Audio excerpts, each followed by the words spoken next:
Maybe it is. Oh. All right. Glorious God, we are so thankful that we could come together this evening, that we could spend this time with one another, that we could be in fellowship with you and with each other, that we can learn about your word and about how we can handle our finances, which you have blessed us with. Be with us this evening, and may our conversation be glorious to you and be a benefit to one another. In the name of your Son we pray.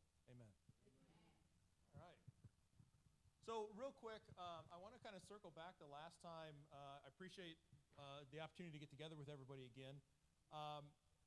Any questions lingering? So last time we talked about budgeting, and tonight we're going to be talking about credit and maybe some, if we get into it, a little bit of investing. So my question is, anything lingering from our last conversation? Oh, there's a... I'm echoing. It's okay, you guys can listen to me twice. I'm going to put that down until it stops doing that. Any questions from, just to circle back? So, I had this thought when I do lessons, and I've brought this up before. There's a parable that you might recognize this one. It's a guy out throwing some seed. All right. So we know the 4 types of soil. We know which one we want to be, right? Okay. Have you ever considered you're all 4? So think about it from this perspective. Okay. I have gone up to people, we mentioned last time I preach, after you get done with a lesson, and I'll come back the following week. And I'll be like, so what was the lesson last week? And sometimes people are like, on God, the Bible, right? And so, the interesting thing about that parable is we're so focused on the idea that it's talking about salvation, but I often think about it as we receive information, we receive the word from God, and there are times where sometimes the message just kind of like, yeah, that's not for me. It just kind of bounces off. It just lays there and just disappears. It gets picked up and dried away. It doesn't do anything. Have you had times where you hear something and you are just fired up and you just leave ready to save the world, and then by Tuesday, right, that's kind of died down a little bit? Okay, so that rocky soil. We've had times where I know what I'm supposed to be doing. I know the good thing. I know what I'm supposed to be doing with my finances. I know what I'm supposed to be doing for God. And then life. Right? And it gets hard sometimes, and we get choked out, and we let some of the good stuff that we know we're supposed to be doing. And then the last time is sometimes we hear things, and they just sprout. They produce fruit. And so I really do believe when we're talking about whether it's learning about our finances, whether we're talking about learning about God, that we're all 4 soils at different times. And our goal is to be good as often as possible, but the reality is we're hearing things. So as we talk about our finances, the reality is we're going to hear lots of good ideas, and we're going to say, oh, I should do that, I should do that, I should do that. But the reality is there's going to be some things that stick and grow, and there's going to be some things that probably just bounce off and don't really go anywhere. And so just recognize, whenever I'm dealing with people's finances, I try to keep them realistic to the fact that you can hear a million great ideas. Just try and do something to improve your situation a little bit. So tonight we are talking about credit, and it can be a real temptation to be frustrated with the bank, frustrated with the government, our taxes, our utilities, paying all these things, is it fair? And we can feel cheated or deceived, and we start to look at some of this stuff with debt. And I ask you the question, is debt, from God's perspective, okay? Is debt spiritually acceptable?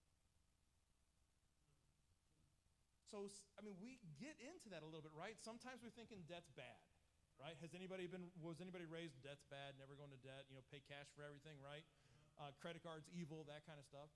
And then other people start getting into debt, and you're thinking about, well, I'm struggling with that because I've taken out loans. And so what does God have to say about it? And so I bring this is the right environment to have that conversation. So I like to think about it and say, okay, what does the Bible actually say about debt before we get into it so we can have the right attitude about this? So first and foremost, debt is brought up about 20 times in the scriptures, okay? Half of those times it's actually talking about financial debt, people who owe other people money, okay? In none of those 10 situations are the people judged. Are they thought negatively of? Are they said to be sinning? They are simply just said this is the situation they found themselves in, or that they put themselves into, or they had to go into. And there's a number of interesting stories about debt in Scripture. The other 10 times are talking about the fact that we are all in debt to the big guy, to God, right? And notice, Jesus did not come and remove our debt. He paid it. And so the fascinating thing about Scripture, when you look at the concept of debt, is it is neutral on the fact it just happens. There are situations in our lives where we have to do it. There are situations in our lives where we choose to do it. But once you've chosen to do it, now you are committed. Now you start getting into, am I going to lie, or am I going to do what I'm supposed to do? Am I going to be honorable with my debt, or am I going to try to figure out a way out of it? And so those are the interesting aspects of Scripture with debt. Is it's a neutral moral issue until you do something wrong with it, or you do something right with it. Now you're attributing yourself well before God. And so without going into all the various passages that really kind of talk about that, there are three things before we get into talking about how debt works scripturally, I guess I want to throw out there that should help us be in a good mindset with debt. One is Proverbs 22. He says, be cautious before taking on debt. So in Proverbs 22, 26, and 27, he says, be not one of those who give pledges, who put up security for debts. If you have nothing with which to pay, why should your bed be taken from you? Right? So if you need to think through that, essentially what he's saying is, if you're going to take on debt, can you pay it? Right? If you're going to take on debt, can you pay it? Have you thought about that before you make that decision? Right? So that's essentially what he's getting at there is, why are you putting yourself in a situation where somebody's going to come and take away your stuff because you chose to get into something you can't handle or you can't afford? He talks about Proverbs 22 again in verse 7. He talks about how debt is a serious burden, something that we have to take on with some circumspection. He says, the rich rules over the poor, and the borrower is a servant to the lender. Right? So when you here's an interesting, when you borrow, every hour you work, every dollar you make, some of it is for somebody else. And you're choosing that option. So you're taking on, think about that. Every time when I borrow money for my house, when I borrow money for my car, what I'm committing to is every time I go to work, how many minutes am I working for somebody else before I start working for me? And so that's a realistic consideration we have to take, that you are taking on a serious burden when we start getting into it. And we start to look at things much freer if we don't have a payment. Have you ever gotten to that part where your car's paid off? I know, isn't that a great feeling? And you're like, how long can I keep this car going so I don't take out a new car loan, right? It's a free feeling when you don't have that debt. Frankly, spiritually, it's a free feeling when we don't have that debt to God because we know it's been paid for us, right? And so that same concept is coming out there in Proverbs where we realize that and you see this happen in Scripture, we see it in our own lives, we start to despise the people we owe. Right? We start to get angry or frustrated when we have to pay those bills, when we have to pay, and we start getting, how would life be if I didn't have to pay this? And we forget the fact that it was 2 or 3 years ago you were sitting in somebody's office really excited signing a document. Okay? So realize that, it is something that's going to be around for a while. And the third thing he points out is we need to pay our debts. So So Psalms 37:21, the wicked borrows and does not repay, but the righteous shows mercy and gives. Pretty straightforward. He says if you're going to borrow money morally, you have a responsibility to pay it back. And so when we start getting into it, God's approach to debt is if you're going to do it, think about it, be committed to it, and recognize you're taking on a responsibility that you have to handle and take care of. There's some interesting, if we have some time at the end, there's some interesting stories in Scripture about debt and how God addresses it. But we'll get into a little bit more about understanding debt in the real world and how this works. We're going to try to pull back the curtain on the whole system.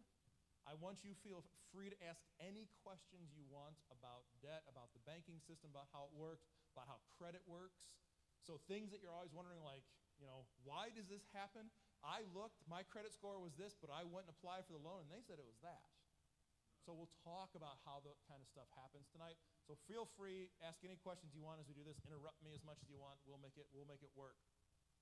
So hopefully we'll unravel some of this. We're going to talk about credit. We're going to talk about credit reports. We're going to talk about loans, how the whole thing works. Right? So let's dive into that real quick and start asking,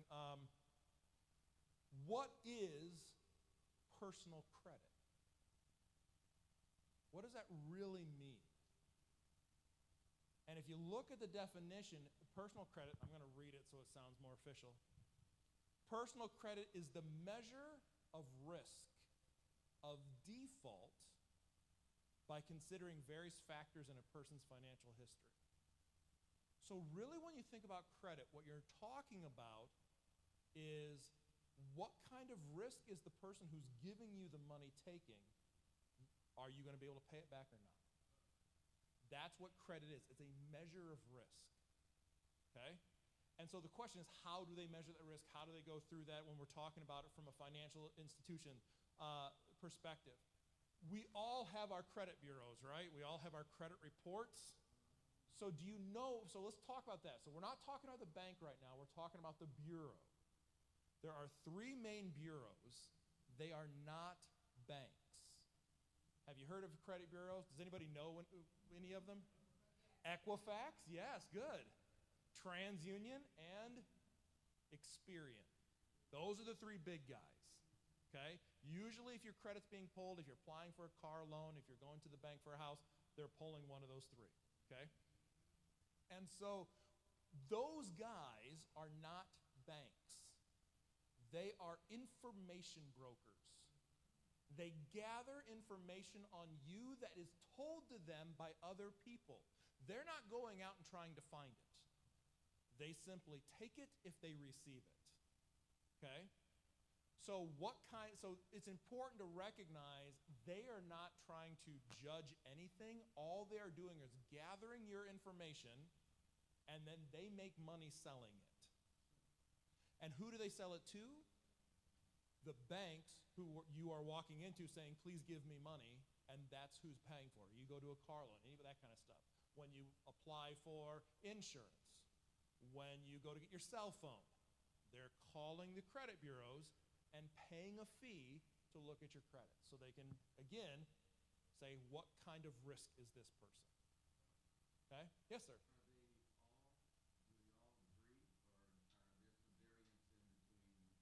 Great question. So do they all agree or is there variance? There is variance because they only have the information that is sent to them. So you have some financial institutions, some industries that might only send information to one of them. Or they're sent, give you a good example for myself. I had an equity loan on my house, a loan against my house. Two of the credit bureaus it was reporting to as a home loan. One of them it was reporting to as just a term loan. Now that matters in your credit, and we'll talk about why later.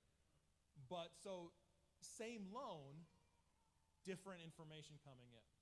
So it really comes in as far as what are they getting and what are they reporting.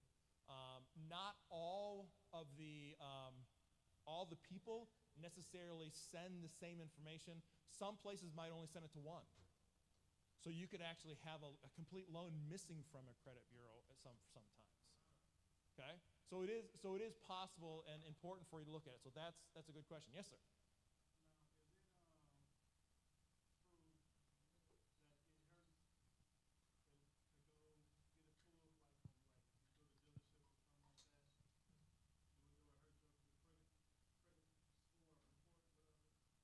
Having your credit pulled does impact your score. But going to a dealership, because what happens at the dealership, right? When you go into the dealership and they pull your credit, are they talking to one person or are they talking to 10? 10, 20, right? That counts as one pull. So while they might be talking to 20 different people or looking at 20 different offers, it only, as far as the report is concerned, it only counts as one pull, hopefully, and I'll explain that in a second. Okay, but that's a good question.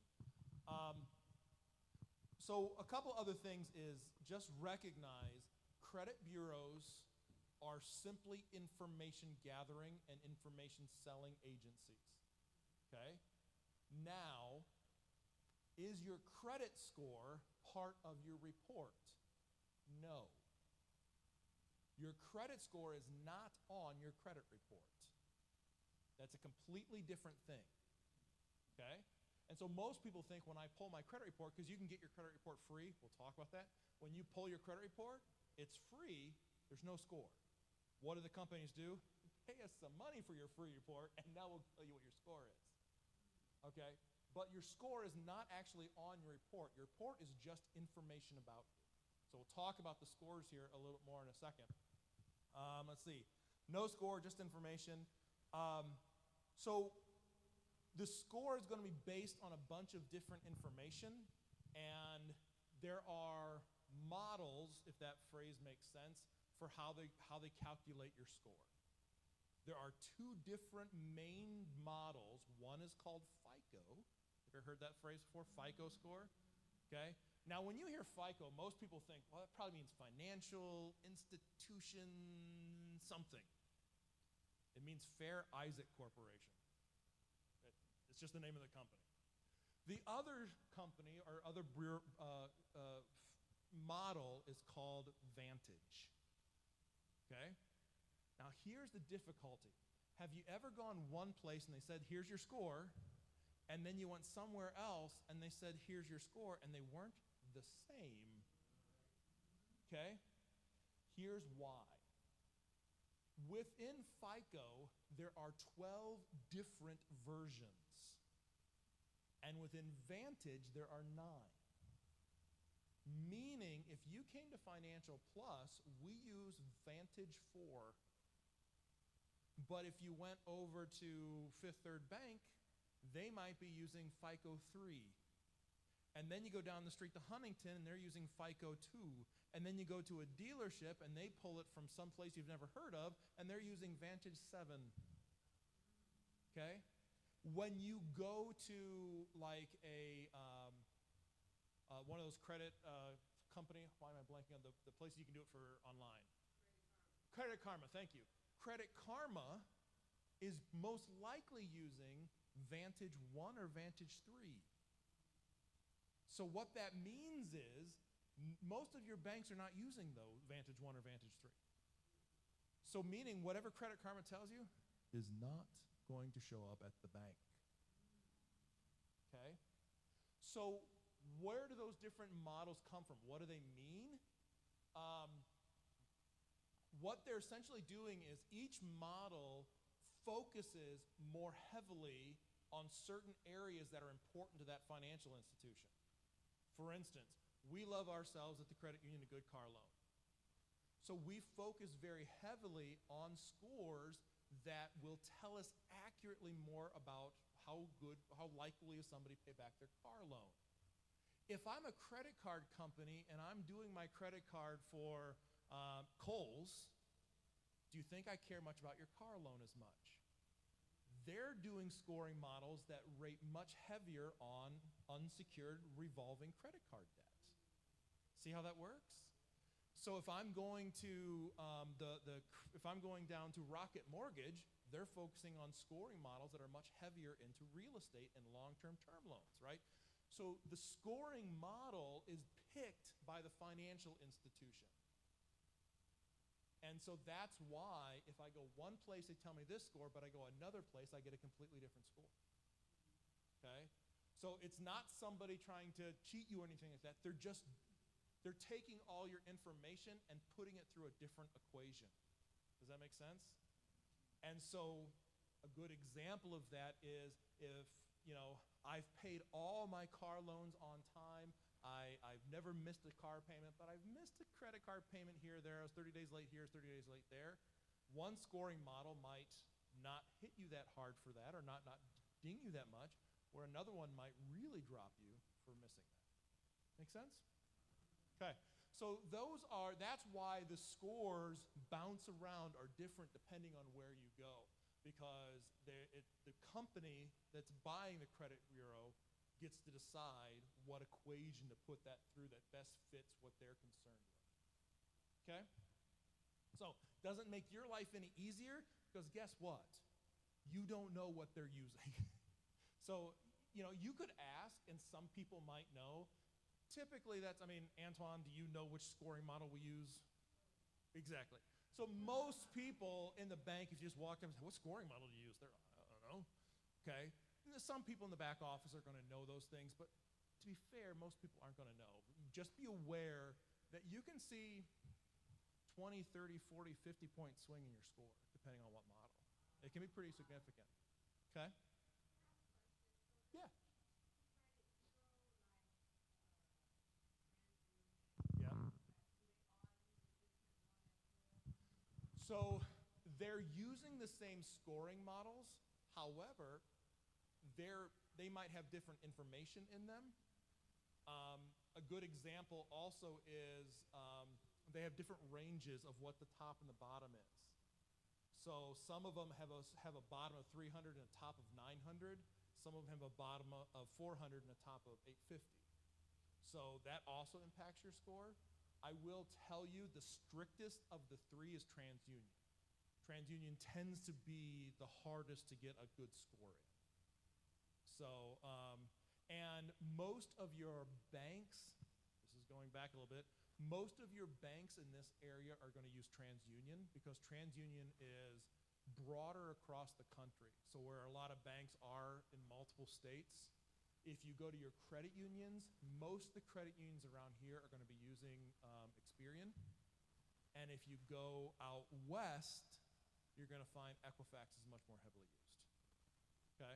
So but in this area, Experian seems to be the bigger one that people go with, especially in credit unions and so forth.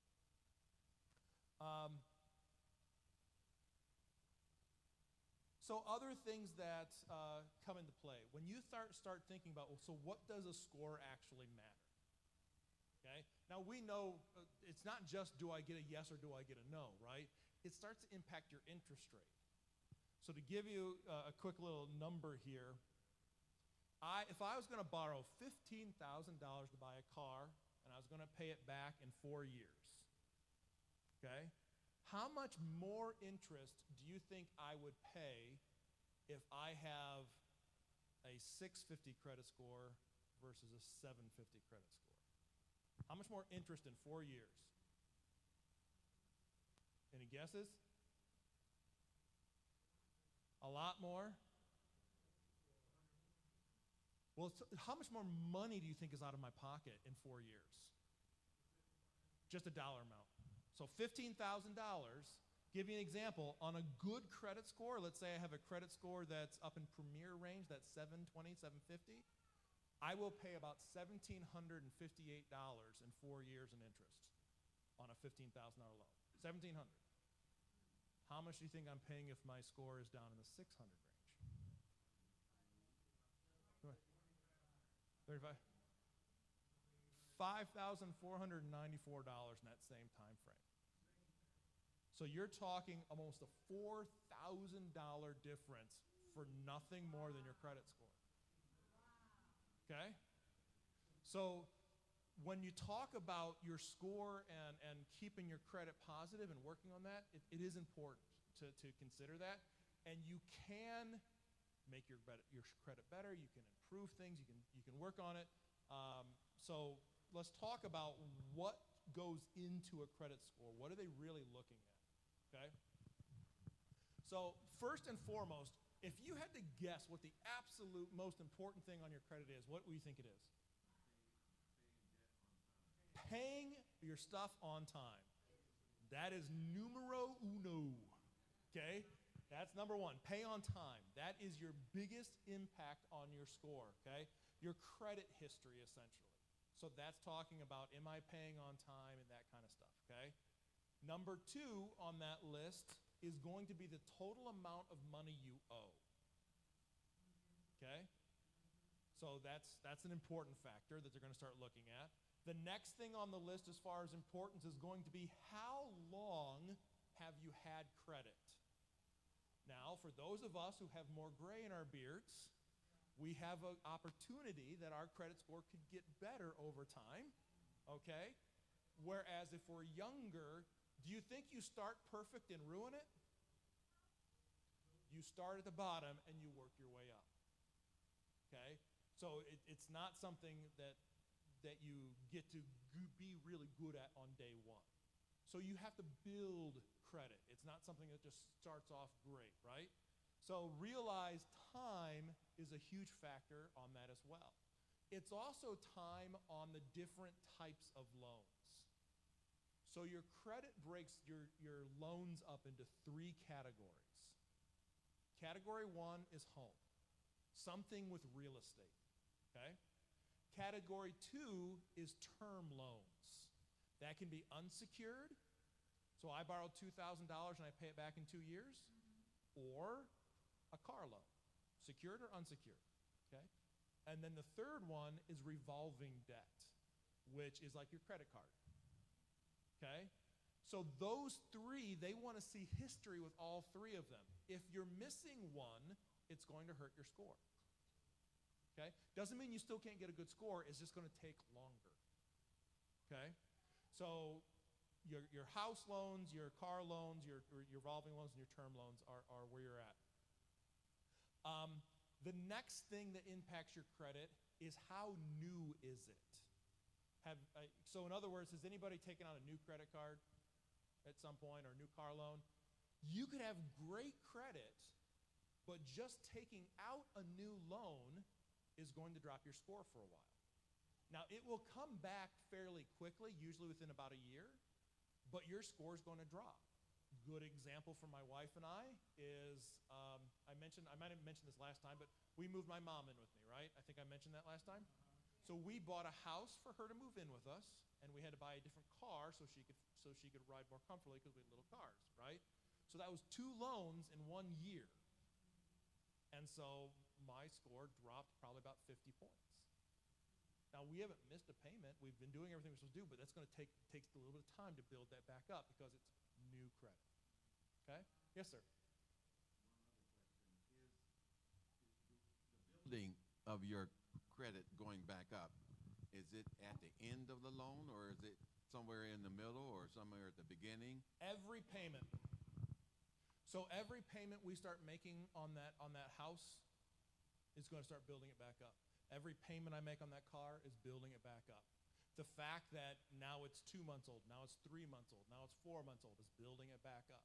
So every month that goes by that I don't do bad things or miss payments and so forth is going to rebuild that. And about after a year, it's back. Pardon?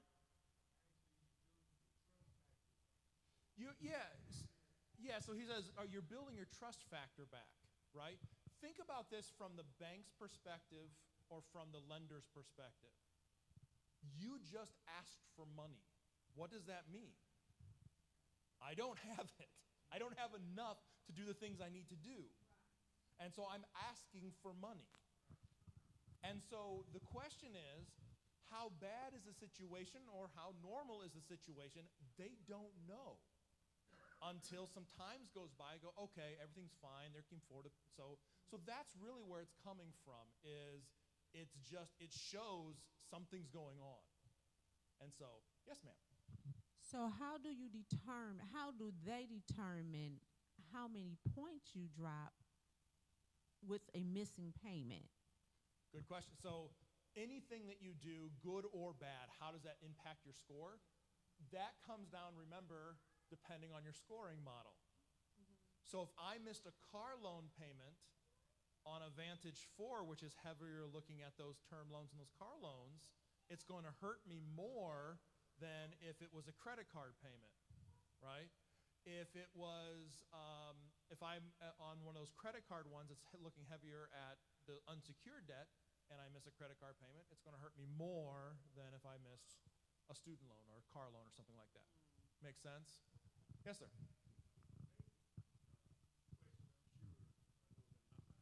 When you said that, is there a chart or some kind of measuring statement that I can look at when I go and buy the house and my score went from 760 down to 700, and then is there a chart or something that you or the bank or the institution looks at and says, well, he made this, he done this and done that, and it increases by this, and this by this month? No. Is it all determined by just their particular?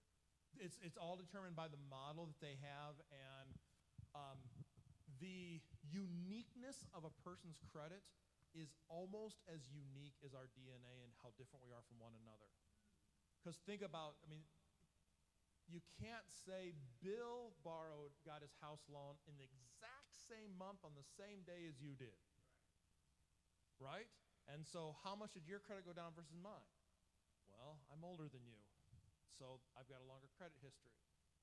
And we could have had the same score on that day, but maybe you have one more credit card than I have, and I have one more car loan than you have. So all of that's going into the equation. So there's nothing to say this particular thing is going to affect you that much and me that much, because we're all so unique. It is quite an equation that they use to figure this out. My fancy word of saying is the funky quadratic equation. So there is no chart to look at and say, Bill is going to improve his credit by 3 points every single month if he keeps making his payments, because there's no chart that could cover every single person in every single situation. This is what I'm saying, Yeah. and I'm sure you've heard this before. Is this a personal thing?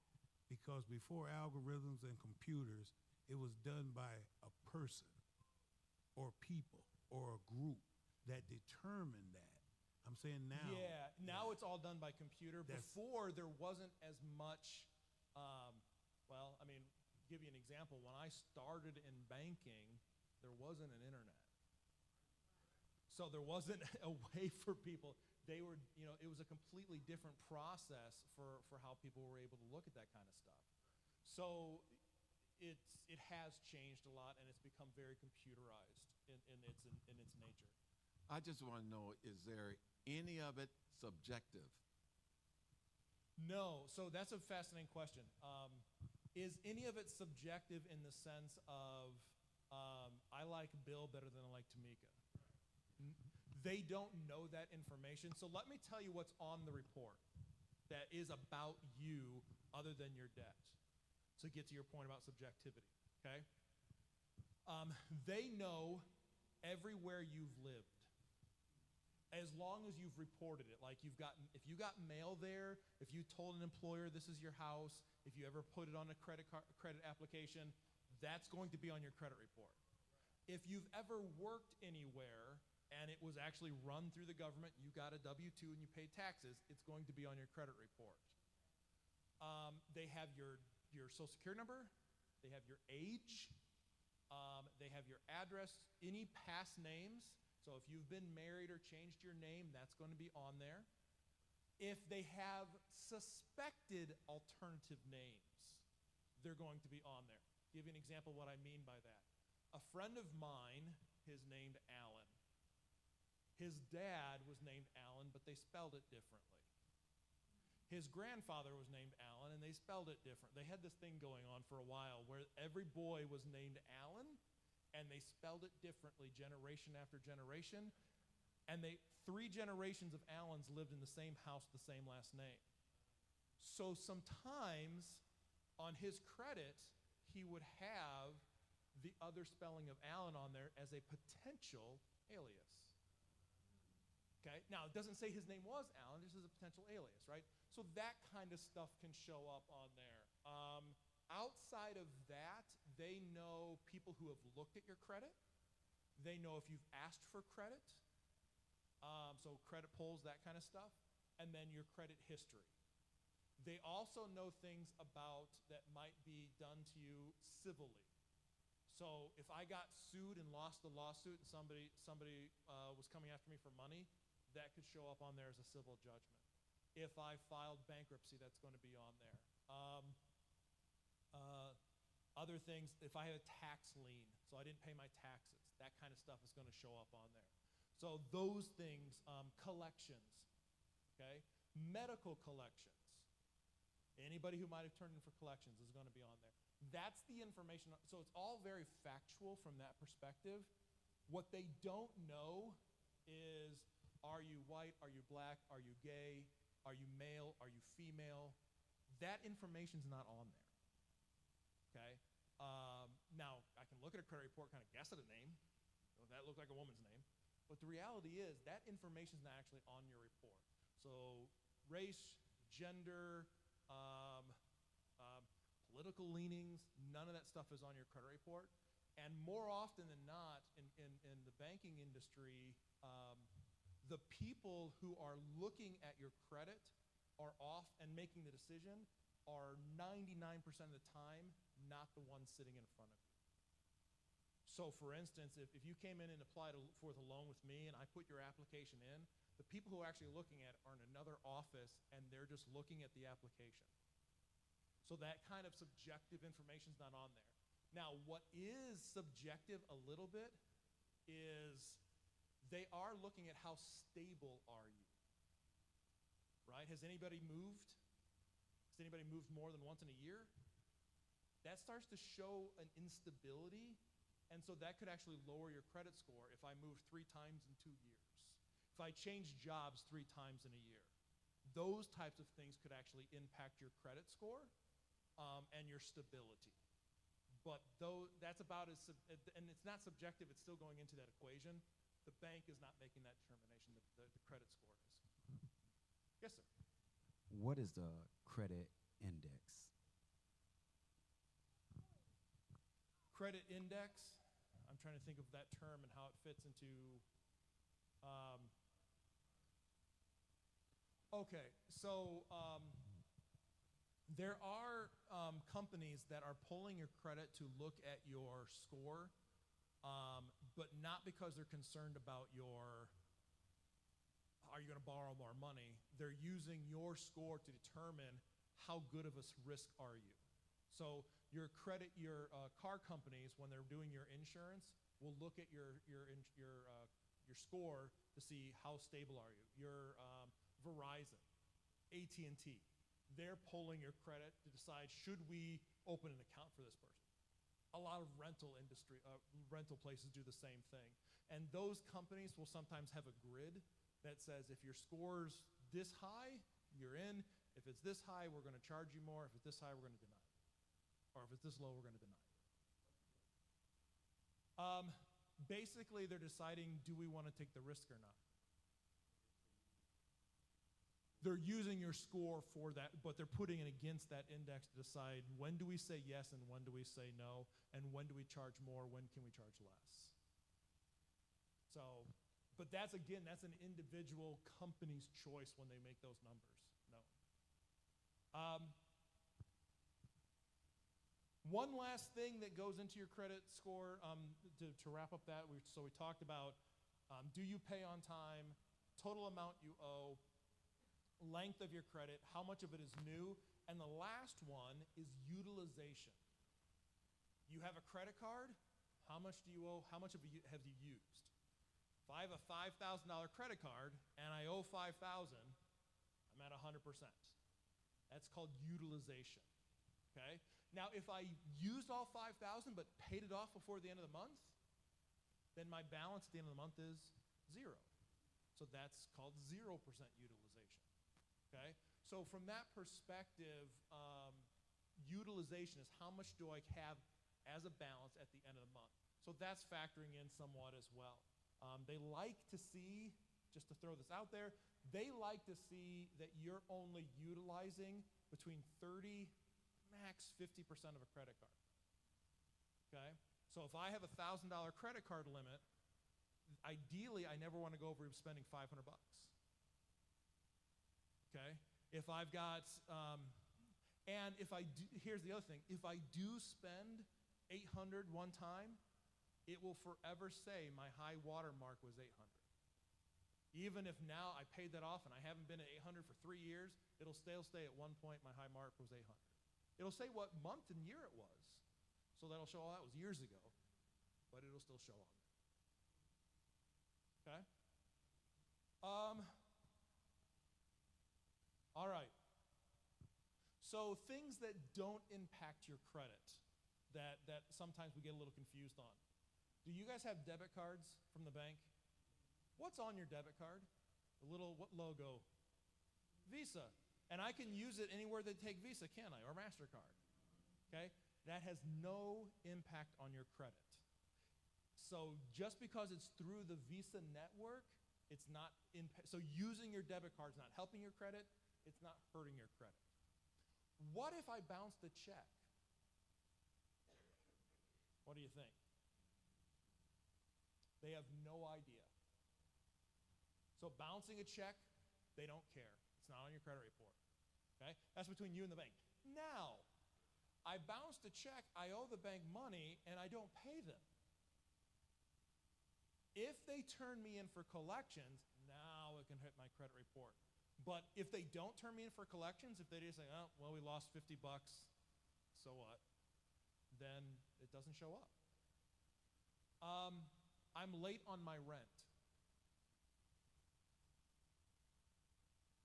Nope. Doesn't impact your credit unless they are actually reporting it. So there are a few credit bureaus now that you can go to help build your credit faster, and you can ask them to start reporting things like your utility bills and your rent payments. And that can actually help you build your credit faster. But then you're risking that if I miss a payment, it could also hurt my credit. Okay? So those are things that are not on your credit. Let's see, some other things that you might think are out there that aren't. Utility bills, unless I go to collections, they're not hurting my credit. Okay? Here's a fun one. Do you guys ever notice on your payments where it says due this date, but then you have a grace period until this date? And if I pay after that date, what are they going to do to me? They're going to charge me a fee. All right? So I got a late fee. I was supposed to pay by the 10th. Right? I was due the 1st. I was supposed to pay by the 10th. I paid on the 12th. I got a late fee. They charged me 15 bucks.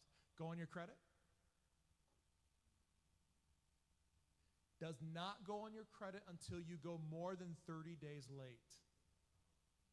So you might have gotten a fee at the bank or from whoever you owe money to, but you're not late to the credit reporting agency until it goes more than 30 days from your initial due date. Okay? So there's a good example where we feel like, oh no, I'm going to ruin my credit. If I get in there and get it paid before 30 days, you're not actually impacting your credit. As far as the credit bureau is concerned, pay it on time. Yes, sir.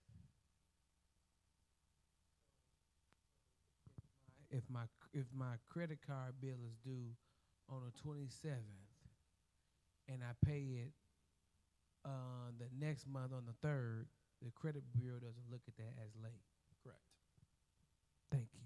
Mm-hmm. So now, could I owe a fee to the bank? Yes. But it has to be 30 days late before they're going to report it to the credit bureau. Okay? Yes, sir.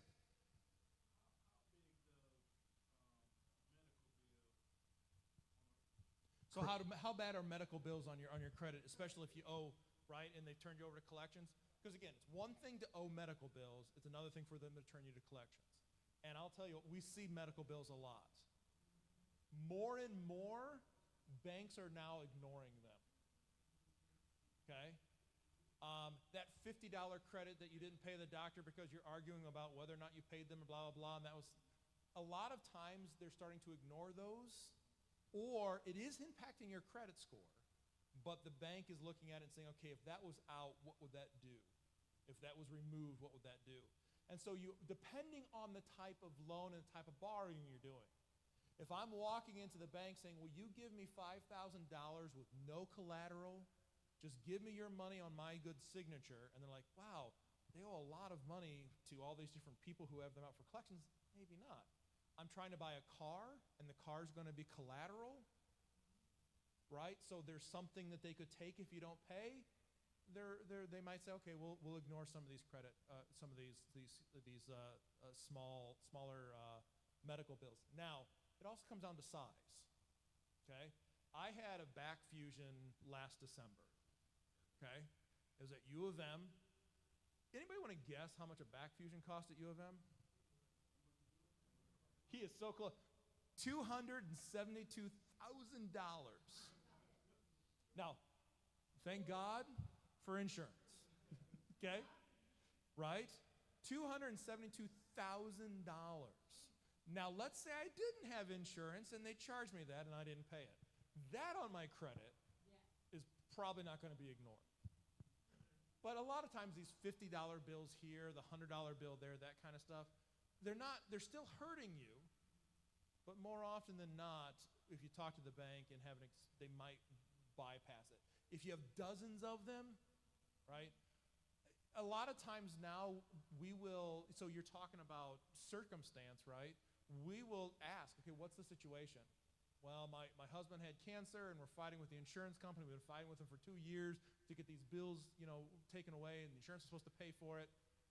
We're going to take that into consideration, right? Versus, I hate my doctor, they're a big jerk, I'm just not going to pay. Because you could say the same thing about us, about your bank at some point and get an attitude and say, I'm not going to pay because I don't like it. So those are different situations, right? And so that's where your circumstances are going to start to come into play when you're talking about credit. So I have, again, ask any question you want, but I have kind of some myths about credit that I like to put out there, and so we're going to kind of play a little game, all right? So I'm going to give you a statement, and you tell me whether it is true or whether it's a myth regarding credit, all right? Let's see how this goes. Checking your own credit will lower your score. Checking your own credit will lower your score. No. Now, if you go to the bank and apply for a loan for no other reason than to find out what your score is, yes. But you have access to your credit at any point. You can go and you can get your credit report and you can pay to see your score. That's not going to impact you. Okay? I'm going to where should I go if I want to check my credit? Free. Online. Okay. I'm going to give you a website. This is the only website to go to. Okay? Annualcreditreport.com. Annualcreditreport.com. That is the only website that is backed by all three bureaus and the government. Anywhere else you go is a private company trying to get you to buy something. Right? So though that you are allowed to go to that website and pull one of each of your three bureaus for free every year. Annualcreditreport.com.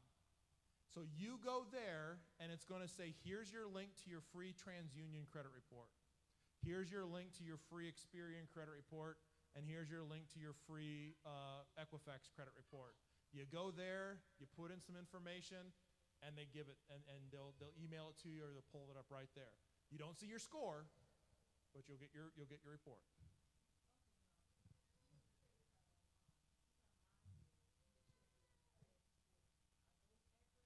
So what she just brought up, what she just says, some credit card companies We'll have, and I will tell you, if you bank with, I know if you bank with us, right on our mobile app, I can see my credit report.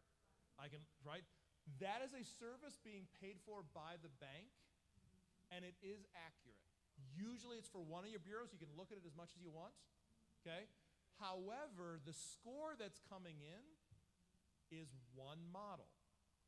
Remember, when I go to apply for that car loan, they could be looking at a different model, okay? But it gives you a pretty good idea, right? And it is accurate. It's 100% what your credit report is. That is your actual credit report that you're looking at, okay?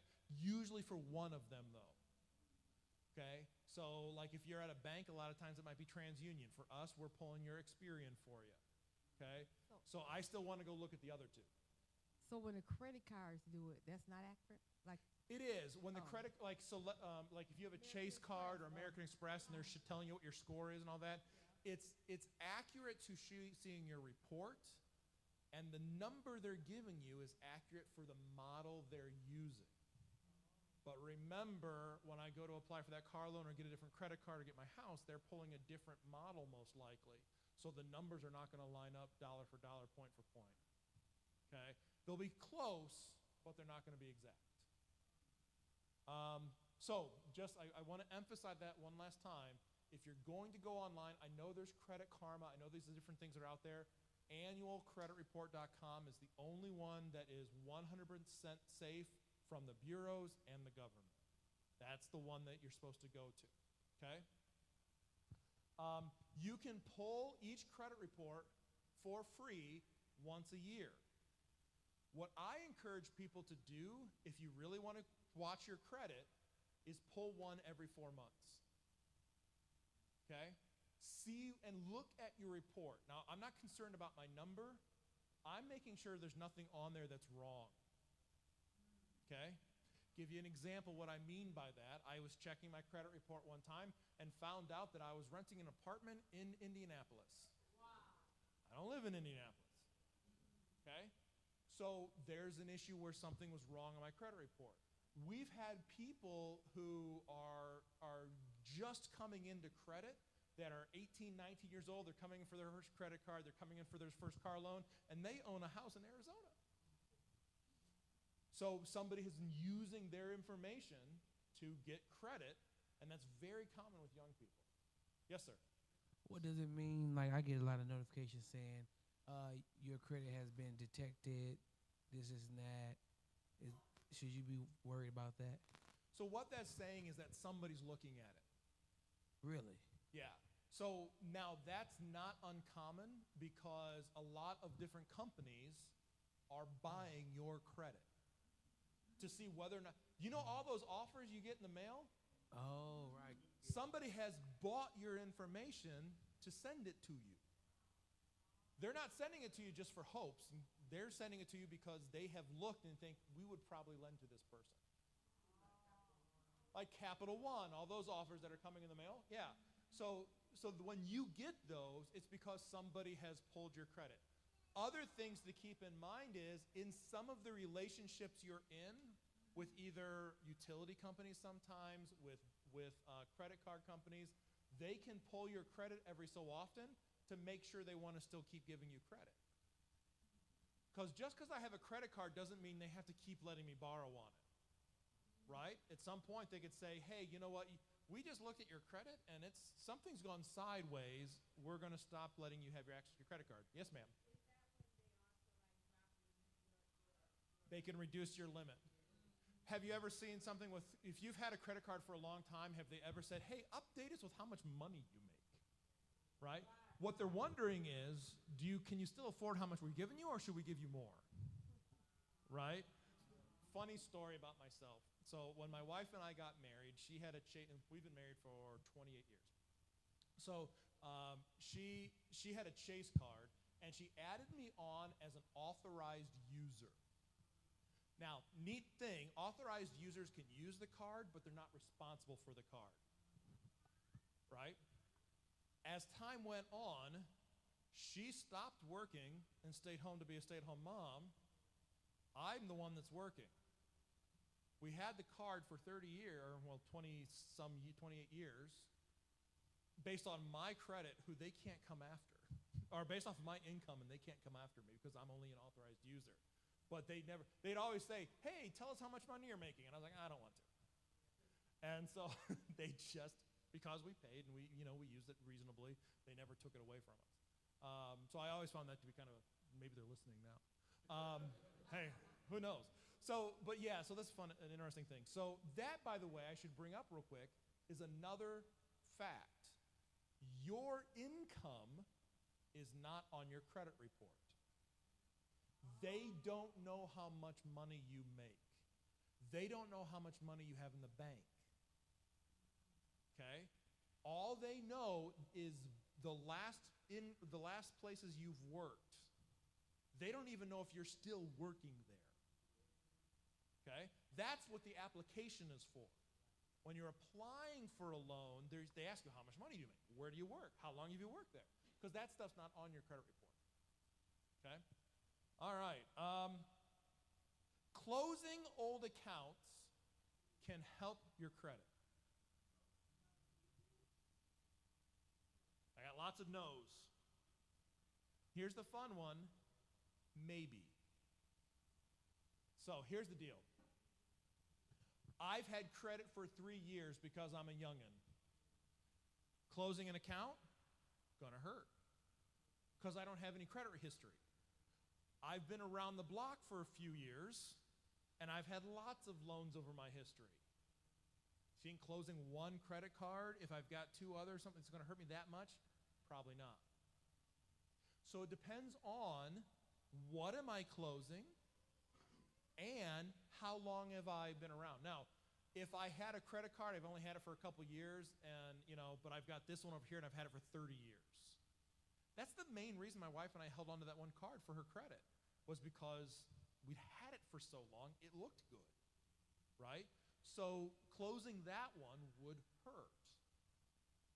But if I had, you've got a store card for Kohl's, and you got a store card for Target, and you got a store card for Walmart, and you got the store card for this place and one for that place. If you started closing some of those, that's not going to hurt probably. It's most likely within 6-7 months down the road, you're probably going to start seeing it actually go up faster. Okay? But you don't want to close them all, but sometimes closing a card can actually help. Go ahead.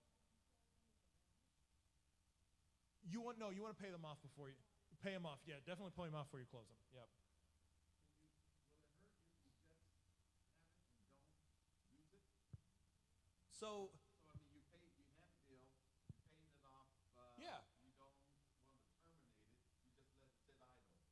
Great question. So what do you guys think? So they can close it if they're looking at. Remember, I said they're pulling your credit every so often. If they're looking and they're saying you're not using it, we feel you're a bit of a risk, we're going to close it. If they look at your credit and they say you're not a risk to us, you're paying everything on time, we're not worried about it, you're not taking out a bunch of other credit cards, they're probably going to leave it. But if they see that you've taken out 2 other credit cards and you're starting to use those, they might go, okay, that's a risk to us, we're gonna close that. So that's where they might close it on you if you haven't used it in a while. The benefit of having it, even for not using it, is time. It looks good because it's been open for a long time, and you're being responsible because you're not racking up a high balance on it, okay?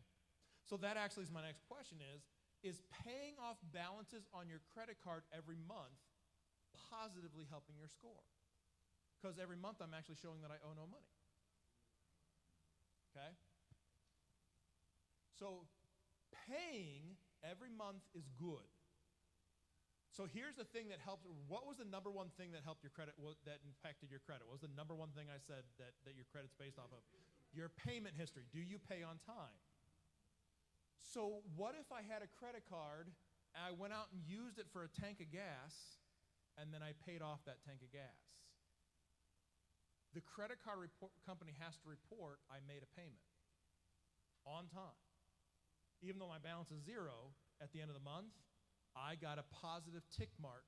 So the versus just having it sit there and doing nothing versus using it for a little bit every single month, you actually build your credit faster because you're showing positive payments. And that's the biggest thing impacting your score. So just using tick, tick, tick. So if you have a credit card and you can be responsible with it, I actually encourage people who are trying to get their score up as fast as possible, use the card for something that you're going to have to pay for anyways, and then just pay it off. So what I'll do a lot of times is I'll buy a tank of gas. It was $37.26. I go to my mobile app and I said, send the credit card company $37.26. Done. That's a payment, positive tick mark, credit card still zero. Okay? So that's where it can be beneficial to do that little thing, and that can really boost your credit pretty fast that way. Yes, sir. For secure credit cards, I know I had one like with Elga, and how does that work? Is that less of a hindrance on your credit, or how's that? Is that equal? It falls into the revolving credit category. So revolving credit is revolving credit whether it's secured or unsecured. So it's going to just look at it as a credit card as far as your credit bureau goes. The secured piece of secured credit card is safety for the for the company, not necessarily impacting your credit score. How about this? Paying off an installment loan early improves your credit. Paying off an installment loan early. It depends on how early. Because remember, what did we just say? Payments help. So if I stop making payments because I've paid it off, then I stop getting positive tick marks. So to me, if I've had my car loan for 2.5 years and I could pay it off and not go for another 4 or another 2, I'm going to do it, right? Because I'd rather not have the payment than just get an extra little tick mark on my credit report, right? But if I'm trying to build my credit, I might be better off to keep making those payments for a little bit longer if it could help. Yes, sir. Oh, I'm sorry. Yes, sir.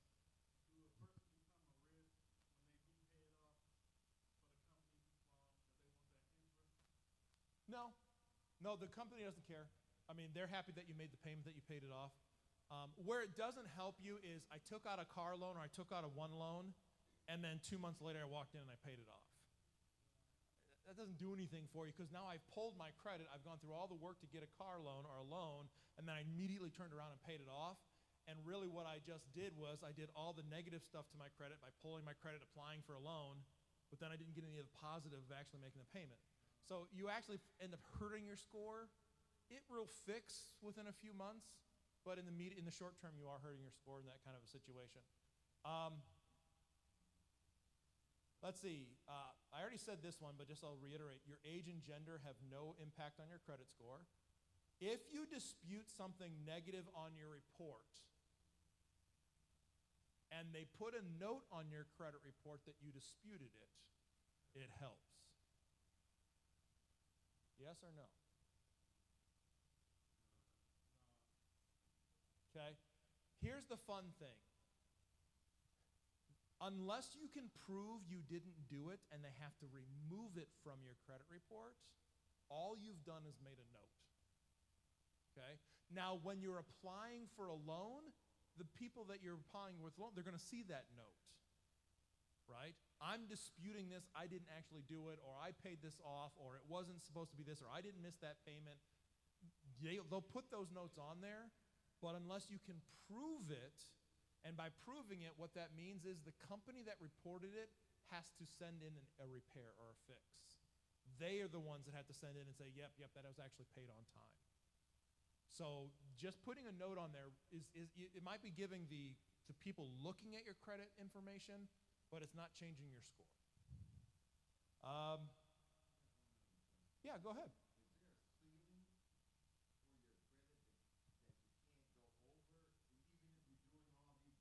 Here's the fun thing. There's a ceiling for your credit that you cannot hit. The absolute highest your score can go is impossible. Here's an oxymoron for us, okay? We don't have the grace of God on helping us on this one. So perfect credit is the fact that I had to borrow money means I'm not perfect. But I can't get perfect credit without borrowing money. Right? So the fact that I actually started borrowing money means I can never be perfect, And yet, right? So that's the oxymoron of it. So there is no such thing as a perfect credit score. You can have fantastic credit, but no one ever gets perfect. No one ever gets to the top of the chart and say, "Look at me." Can't happen mathematically. Depends on the bureau, but usually either 850 or 900 are the high points. Yep. Yep. If you get, so I'll just throw it out there. If you're 720 or higher, you're probably going to get the best rates being offered. Just so that's the number you're shooting for. 720 or higher is the best rates you're going to get. Okay? If you get higher than that, great. That does not mean, by the way, you get the loan. Because it's not about your credit only. What else do you have to be able to do? I got to be able to afford it. Right?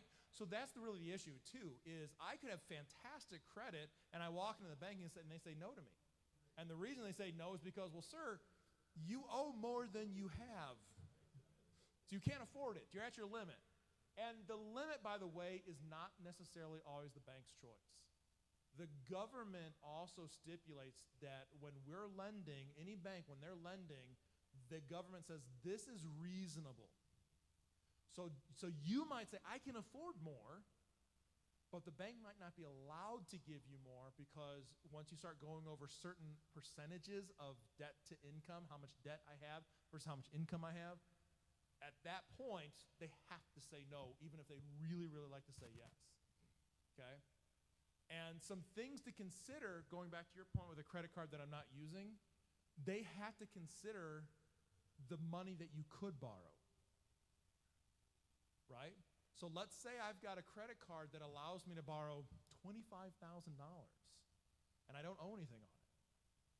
They have to consider if we give you this car loan, what happens if tomorrow you then go out and borrow your $25,000? Can you still afford this? So they have to take that into consideration. So sometimes having lots and lots of credit cards, even if I don't owe anything sitting out there, can actually prevent me from getting a loan because I have too much credit available to me. Let's see. So that's most of the stuff I have as far as the myths go. I want to give you guys an opportunity. Any other questions about credit? A hush falls over the crowd. All right. So I have us at 8 o'clock. You tell me, do you want me to answer a couple questions about investing? Okay, so hit me with some investing questions. What do you want to know? Okay, so let's talk real quick about investing and the ways to go about it. My first piece of advice, if you are working and they offer you a retirement account, that is the first place to invest your money. Okay? 401k. If your company is offering you any type of free money for putting it into that account, take it. Okay? Do whatever you need to do to at least get the free money. Okay? So that's, because you think about it, they're paying you $20 an hour, they're paying you $30 an hour, whatever that dollar amount is, and they'll say, we'll give you 2% more, 5% more if you set some of your money aside for retirement. That's yours.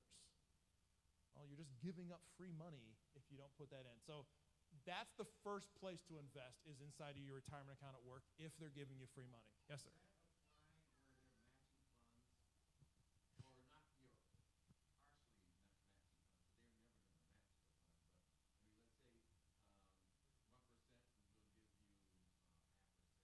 Yeah, so that's what I'm talking about. Like a lot of places will say, you put in 2%, we'll put in 2%.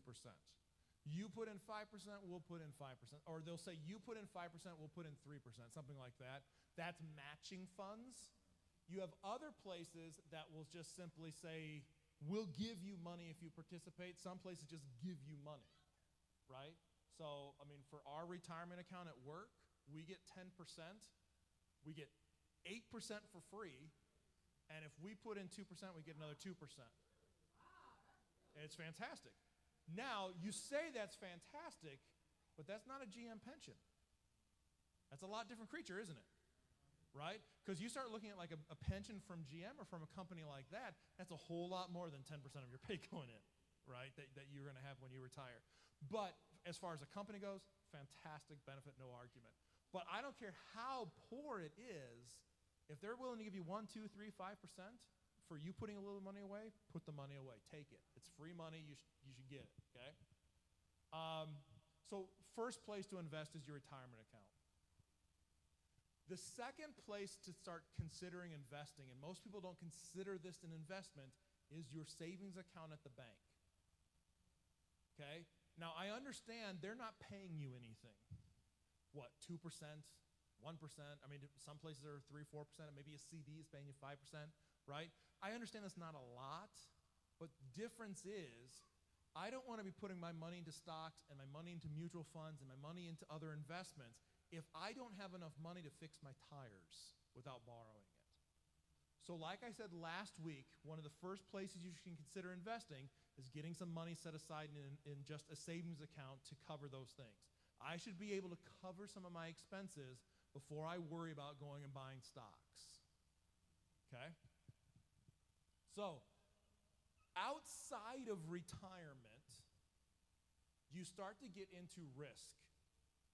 What investments you want to look at are really based on risk. And by risk, what I mean is, what is the likelihood I could lose my money?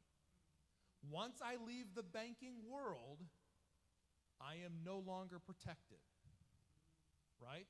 So what I'm doing is I'm putting my money into something, I'm investing in something with the hope that I'm going to get more back, okay? By the way, that's not the lottery. That's a different creature, okay? So some people call it an investment, but it's not. So you're talking about risk. Give you an example. What do you think would be a company that is super safe to invest in? A type of company that's just super safe to invest in? Netflix? Maybe, but Netflix wasn't here 20 years ago. And where they're going to be 5 years from now. So we got the government. Although, let's argue that, the government is $37 trillion in debt. Okay? So even from that perspective, you're like, I mean, let's be honest. Are we ever going to pay that? Okay. So let me ask you, what is a product every single one of you uses? Pardon? Lights, electricity. Yes, ma'am? Yeah. AI, but AI is questionable, right? Do you guys know how long ago AI was invented? 18 months ago was when the first AI program came onto the market for ChatGPT. True AI, we're talking in the type of thing, when we think AI, it's 18 months old, okay? But yet, it's all in all of our lives, right? We think it sounds like it's been around forever. It's not been around.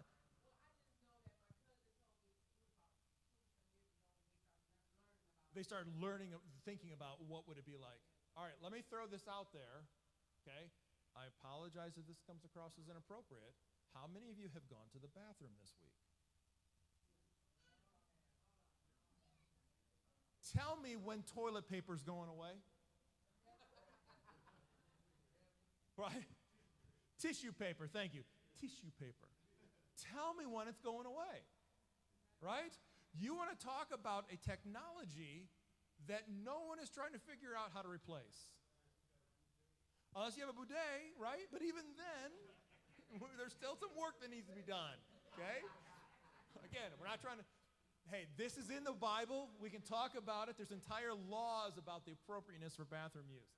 So the fascinating thing is when you think about safety, think about products that aren't going anywhere, right?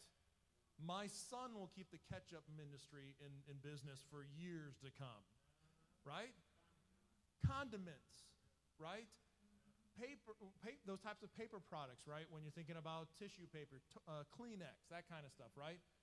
So now, how big is that industry going to grow? It's not. It's stable. And there's actually so there's two different types of investments. There are what's called stable or value, and then there's growth. AI, growth. Online streaming, growth, right? car industry. Unstable, right? That one's considered value. It's not getting bigger. Where's all the money going in the car industry right now? Electric, right? Into a different area of the car industry. Whether for good or bad, that's a whole nother debate. So when you start talking about investing and you're actually thinking about a company, I'm looking for products that I know aren't going anywhere. Okay? That's a different kind of, that's a risk, that's less risk. Okay? Another thing to consider is weed. It's been around a while. So it is all around right now. One thing that consider as well when we start talking about this is let's break down real quick stocks, bonds, mutual funds. Okay? Stock is ownership in a company. If I buy stock in Heinz, I am an owner of Heinz. Okay? If I buy stock in GM, I am an owner of GM. Okay? So that means when GM makes money, I make money. Okay? If dividends and so forth. Okay? So that's one thing. When I buy a stock, I can make money two ways. The company makes money and gives me some of it as an owner. Okay? That's called a dividend. The other is the company is getting bigger. And so the price and the value of the stock is going up.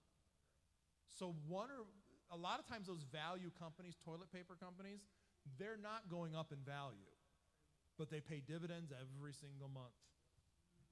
Right? Yeah.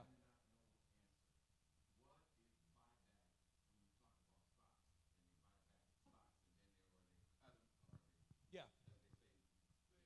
Splits and yeah. So keep in mind you're an owner. Okay?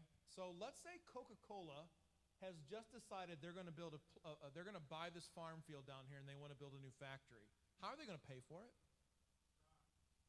So one way is they could issue more stock.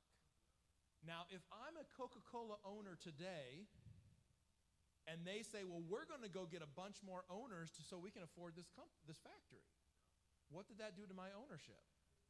It's now worth less.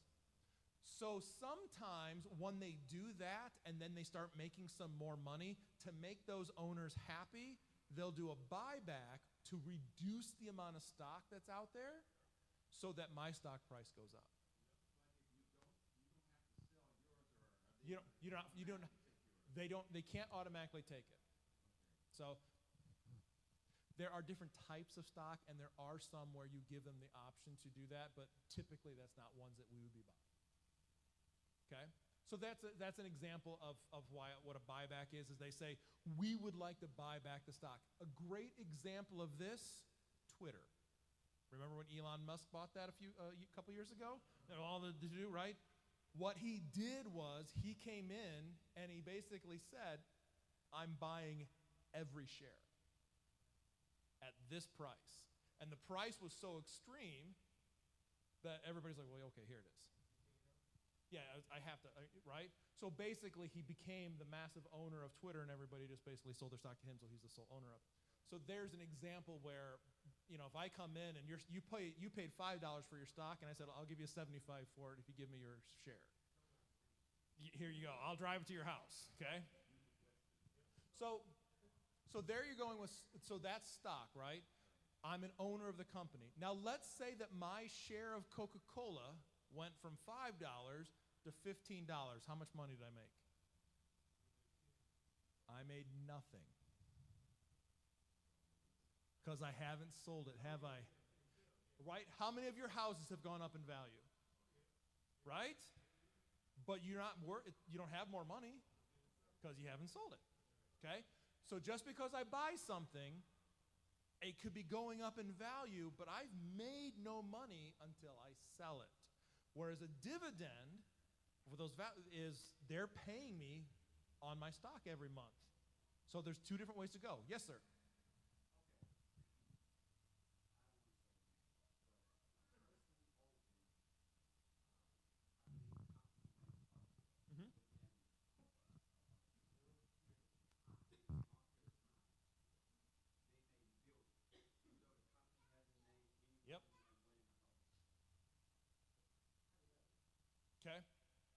So I come up with an idea for a fizzy widget. And I convince every single one of you it's the greatest thing on the planet and it's going to go through the roof. Everybody's going to need one of these things. Right? So you give me 1,000, you give me 1,000, you give me 1,000. You can all be owners of my company. They're very, so it's speculative. Everybody's expecting the fizzy widget to go through the roof. Right? And so you give me money. Now you're an owner of my company. And by you giving me that money, and then everybody's like, everybody wants these fizzy widgets. Everybody wants into this company. So I'll pay you twice as much as what he charged you for the stock because I want to buy your stock from you.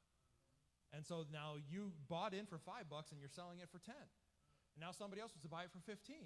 And what's happening is the stock starts shooting up because people get excited about it. And then all of a sudden, the last group of people who paid the $50 for the shares, the company goes, you know what, we haven't made any money. And we can't pay our bills anymore, right? Because when I pay you $25 for the stock you paid $5 for, who gets the $25? You do, not the company, right? So the value shoots up, but the company's not making any more money.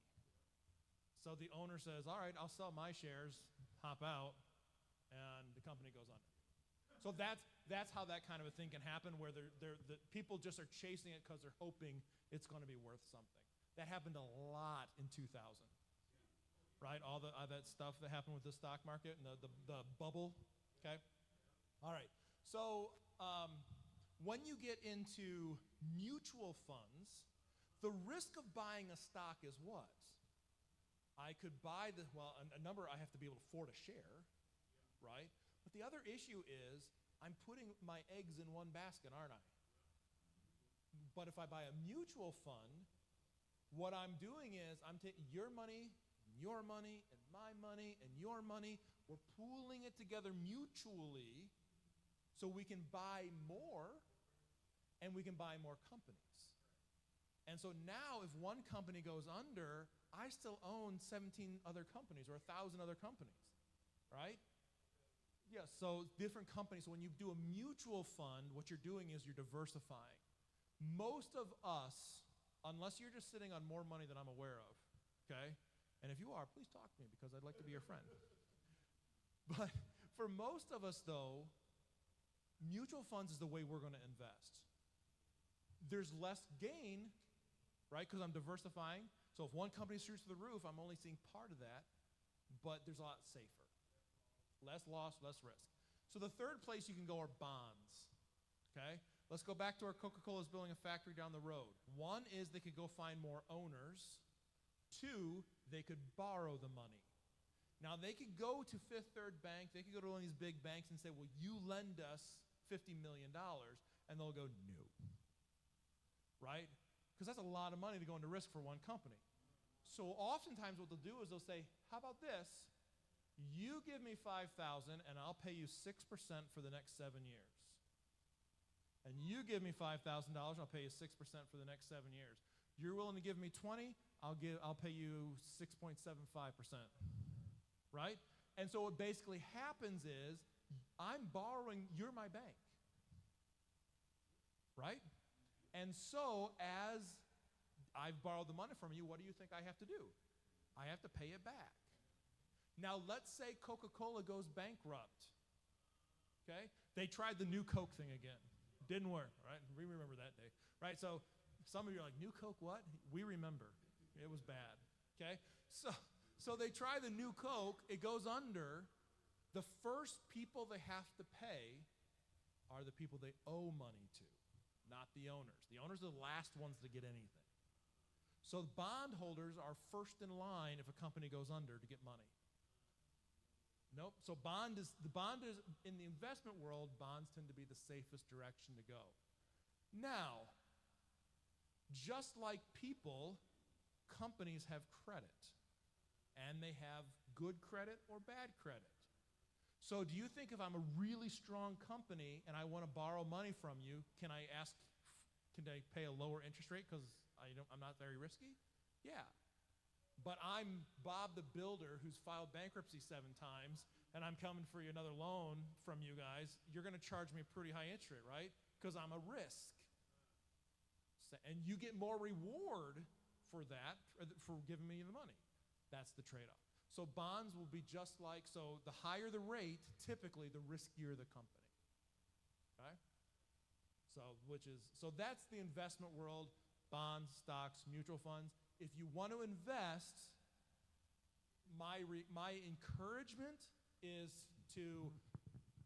you can open an account through companies like Fidelity, Vanguard, Robinhood, stuff like that, right? Most of those are companies that aren't going to charge you a bunch of fees to just open an account, send them $500 or $1,000, and start and buy into a mutual fund. Okay, and that's a pretty safe way to go. Another good idea is you can also talk to an investment advisor. Some of them will structure it where you don't have to pay them money out of pocket. It comes out of your investment. So there's different ways to go about it, but that really comes down to, best option, talk to somebody you know. Also, most of your companies are working with an investment company, and sometimes you can find out who your rep is through them and actually do additional investments through them. Yes, sir. Okay, so annuities are life insurance. Okay? So what you've essentially done is you've done an investment inside a life insurance policy. And what that does for you is if I die, there's a guaranteed amount that's going to be given out regardless of what's happened in the stock market. Okay? The benefit of an annuity, though, is how it's paid out at the end, is I'm given the ability to turn my investment into essentially a pension. And so I can take my $100,000 and they say, we will pay you $565 a month every month for the next 25 years. All right? If you leave it alone, we'll pay you $525 a month every single month for the next 25 years or 15 years or whatever the number is that you're looking for. Okay? If I die, then the remainder of the money goes to my beneficiary. If I live to year 26, they have to keep paying. If I'm still alive and it's been 30 years, they have to keep paying. So there's the trade-off is essentially they've insured you that if I live too long, they'll keep paying me income. Typically it's the same amount that you were getting. The trade-off in that situation is there's a lot more fees. So in a mutual fund, they might take 1% of my gain. So the mutual fund made 7%. I only got to see 6% because the people who managed the fund took 1% out. But on an annuity, they might be taking 4 or 5% out.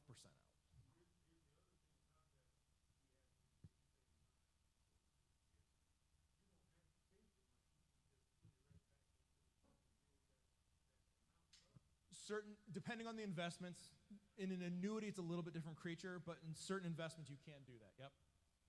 All right. Yeah.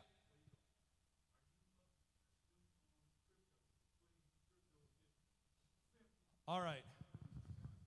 Crypto in 5 minutes or less. I have a whole hour class I do on this. So crypto in 5 minutes or less. Crypto is not a currency. It is a technology. Okay? We think of Bitcoin and we think of little coins. We think of it having a value. You are not investing in a currency like a US dollar or Japanese yen. You are investing in technology. Okay? And so what the technology is, and this is why people like it, is there is no government involved. Every other currency on the planet is created by a government. Okay? Crypto is essentially created by a private company, and the idea behind it is this. It is what's called blockchain technology, and the way they do that is they create a unique number, and that number is basically a coin, if you will, or a crypto coin, a dollar, an increment of their currency, that unique number, okay? And just like stock or just like anything else, I can buy and sell that number, that unique number, to somebody else. Okay? So if all of a sudden you think, I think this unique number through Bitcoin or through Dogecoin or through Ethereum or whatever it is, I think that number is going to go up in value. And so I'll pay you more for it than you paid. And so I sell you my unique number. Okay? And when they say mining for coin, what they're doing is they are using their computers to try to find a new unique number that follows that technology. Okay? So the technology is, instead of a government saying this is what our currency is worth and we issued the currency and we say the currency is good, the technology is what makes the number unique. So the technology behind Ethereum, thank you, the technology behind Ethereum is different from the technology behind Doge, which is different from the technology behind crypto, or through Bitcoin. Different technologies, different ways of coming up with that unique number, and so that's why there's so many different ones. Some are much stronger than others. The really, really strong, unique ones are the ones that take off and have more ground to them. And so the idea is, I want to bypass the government, and I want to be able to transfer money and do transactions with you. Government doesn't know. No one can say boo about it. No one can track it. And so maybe we have some business to take care of that we want anybody to know about. I can do it through crypto. Okay? And so that's one of the reasons why it's really popular. But the other is it's popular from people who just don't want to be involved with the government. And let's be honest, what number did we say earlier? Our government's $37 trillion in debt. How much is the dollar in my pocket really worth? Or crypto, it's worth what people say it is. Okay? So the fascinating thing about cryptocurrency isn't so much the speculation that's going on right now. It's what we will do with the technology in the future. And by the way, you're all using it already. Okay? Have any of you ever gone to the bank and used your debit card to pay for something? You are using the early stages of crypto. Okay? Now, what have they done since then? Remember how we used to have to swipe? Well, let's go back way far. Some of us remember the Kerchunk, right? They set it on, and then we sign, right, and they fill out a piece of paper. We went from that to swipe. Then we got to insert.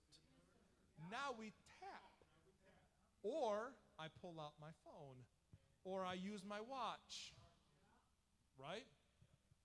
The technology behind that is the same growing technology that is kind of driving the cryptocurrencies, much simplified, but that's how cryptocurrency is starting to get to, is essentially we are already in a cashless society. Okay? The difference is, what denomination is our cashlessness running off of? Is it running off of the US dollar?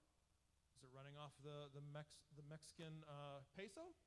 Or is it running off of Bitcoin? Okay?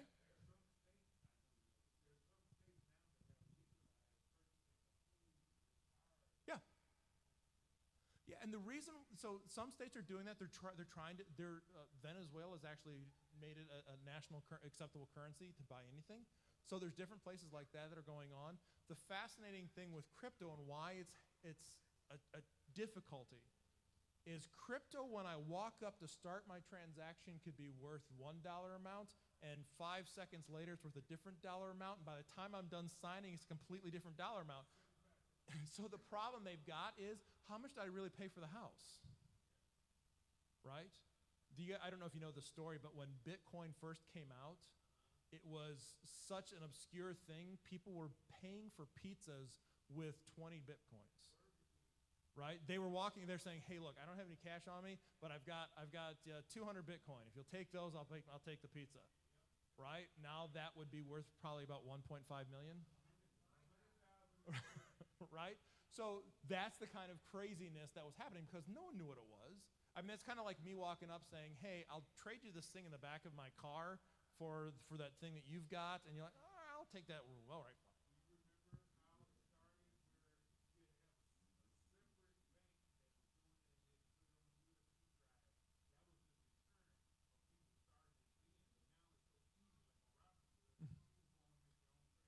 You can, but they still encourage you. And so this is my closing statement. If you are going to get into the Bitcoin world and or any type of that technology, technology, do not leave your money sitting on the exchanges where you buy it.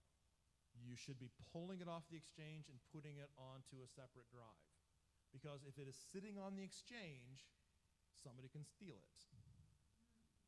Okay? It's exposed. So it's the same thing as basically, think of it this way. I have $1,000 in cash, okay? I can stick it in the bank and keep it safe and so nobody can touch it, or I can leave it sitting on my car seats and the car unlocked. Depending on where you live and what you do, it might not be there in the morning. So you're exposing yourself if you leave it sitting out there. So that's why once you pull it and put it on that hard drive, it is unstealable without somebody actually stealing the hard drive, but then they have to have your passcode, so there's a lot involved with it, but that is actually the safest way. So if you are going to do crypto, that's called a wallet. They recommend you actually put it into a wallet and get it off of online. As long as it's sitting out online, it can be stolen. All right, I think that probably wraps us up for this. I appreciate you guys. Lots of great questions. I apologize if I went way too long. But I will hand it back over to Antoine. And all right.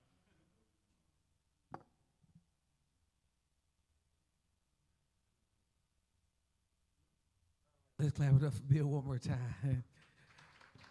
And Tamika, too. All right. I think we're going to have any suggestions for another session? Y'all want to talk about anything else? Because we're going to have a third mortgages. That was kind of long. Because we're going to have a third session, too, so I'll take some ideas. I've had a question, but I forgot it. All right, we're going to dismiss. God, we thank you for this opportunity, God, to gain knowledge, God, with these natural things, God, that you've given to us, that you blessed us with, God. We ask that you look over everybody as we go to their various destinations, God. Keep back the hand of death. In Jesus' name, amen.